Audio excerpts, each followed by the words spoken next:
ரொம்ப ரொம்ப ரொம்ப முக்கியமான ஒன்று, எல்லாருக்கும் ரொம்ப தேவையான ஒன்று. அந்த ஒன்று எங்கே இருக்குது, எப்படி கிடைக்கும் அப்படிங்கிறத பற்றி தான் இப்போ நம்ம பார்க்க போகிறோம். அது எங்கே இருக்குது அப்படின்னா, ஏகாதசி அப்படிங்கிற நாளில் இருக்குது. இந்த ஏகாதசி அப்படின்னா என்ன, அதில் என்னென்ன சிறப்பு இருக்குது அப்படிங்கிறத இன்றைக்கி கொஞ்சம் பார்க்கலாம். நம்ம பஞ்சாங்கத்தை எப்படி கால்குலேட் பண்ணுறோம், வரையறுக்கிறோம் அப்படின்னா, நிலவோட வளர்ச்சி தேய்வு இந்த விகிதத்தை வச்சு தான் நம்ம பஞ்சாங்கம் எழுதப்படுது.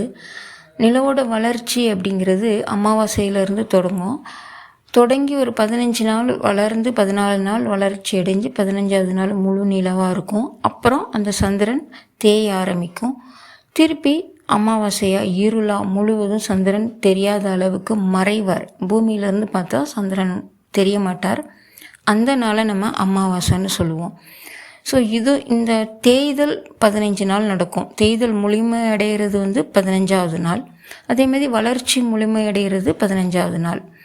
ஓகே, இந்த தேய்தல் வளர்தல் இந்த 2 நிகழ்ச்சிக்கும் இடையில் தேய்தல் கம்ப்ளீட்டாக முடிஞ்சு அமாவாசையாக இருந்து அதுக்கு அடுத்த நாள் ஸ்டார்ட் ஆகும் இல்லையா, அதுதான் திதி, முதல் திதி அப்படின்னு சொல்லுவாங்க. இல்லை 11ஆவது திதியை தான் நம்ம ஏகாதசின்னு சொல்கிறோம்.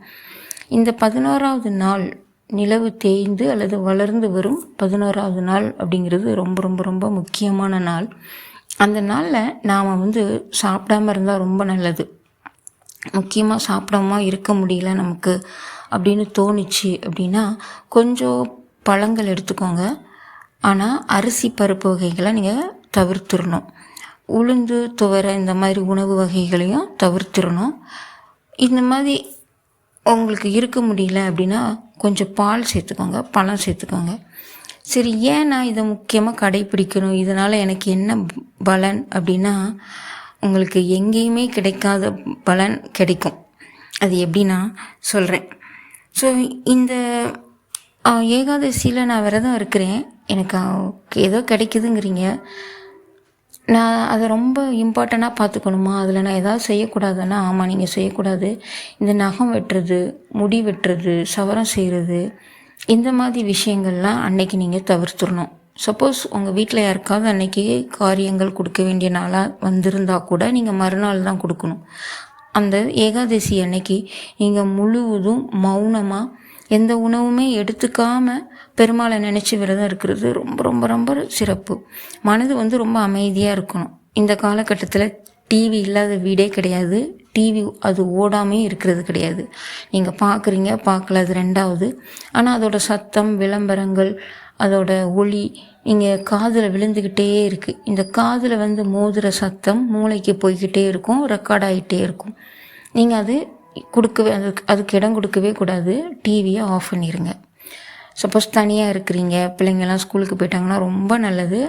நீங்கள் தனியாக டிவிலாம் போடாமல் மாதத்தில் 2 நாள், வளர்பிறை ஏகாதசி அன்னைக்கு, தேய்பிறை ஏகாதசி அன்னைக்கு கம்ப்ளீட்டாக மௌனமாக இருக்க முடிந்தால் மௌனமாகவே இருங்க, சாப்பிடாதீங்க. அதுக்குரிய பலன் உங்களுக்கு கண்டிப்பாக கிடைக்கும். ஸோ மனது ரொம்ப அமைதியாக இருக்கணும். அந்த நாளில் கோவப்படக்கூடாது பொதுவாக யாருமே. ஆனால் ஏகாதசி அன்னைக்கு சுத்தமாக கோவப்படக்கூடாது. எந்த மோசமான வார்த்தைகளும் உங்கள் வாயிலிருந்து வரவே கூடாது. பெருமாள் நாமம் மட்டும்தான் வரணும். மனதிலிருந்தும் நாவிலிருந்தும் வர வேண்டிய ஒரே சொல் நாராயணா, நாராயணா, நாராயணா. நாராயணாங்கிற நாமத்தை தவிர நீங்கள் எதையுமே நினைப்புல கூட வரக்கூடாது. நாக்கில் இருந்தும் அதுதான் வரணும், மனசில் இருந்தும் அந்த நாராயணா நாமம் தான் வரணும். சரி, அந்த அன்னைக்கு எனக்கு ஒரு குழந்தை பிறக்குது. அப்போது அது எப்படி நல்ல நாளா? ஏகாதசிங்கிறது ரொம்ப ரொம்ப ரொம்ப ரொம்ப நல்ல நாள். அந்த நாள்லலாம் உங்களுக்கு குழந்தை பிறக்குது அப்படின்னா ரொம்ப சாதுவான, ஒரு அன்பான, ஒரு ஆன்மீக பற்றுதலோடு உடைய ஒரு குழந்தையாக இருக்கும். அந்த குழந்தையோட குணநலனே அப்படி தான் இருக்கும், வடிவமைக்கப்பட்டிருக்கும் அப்படின்னு சொல்லப்படுது. சரி, இவ்வளோ சொல்லிக்கிட்டே இருக்கிறீங்க, ஏதோ ரொம்ப பெருசாக ரொம்ப ரொம்ப ரொம்ப முக்கியமானது ஒன்று கிடைக்கும் நீங்களே அப்படின்னு சொன்னீங்கன்னா, முக்தி கிடைக்கும். நீங்கள் விரதம் இருங்க, இல்லாமல் போங்க. அது சில பேர் கிண்டல் கேலியுமா சொல்லுவாங்க. சப்போஸ் ஒரு மனிதனுக்கு ஆணோ பெண்ணோ ஏகாதசியில் மரணம் சம்பவித்தால், அவன் இறக்க நேரிட்டால், அவன் செய்த பாவங்கள் அனைத்தும் மன்னிக்கப்பட்டு அவனுக்கு மோட்சம் கிடைக்கும் அப்படின்னுட்டு சொல்லப்பட்டிருக்கு, நம்பப்படுது.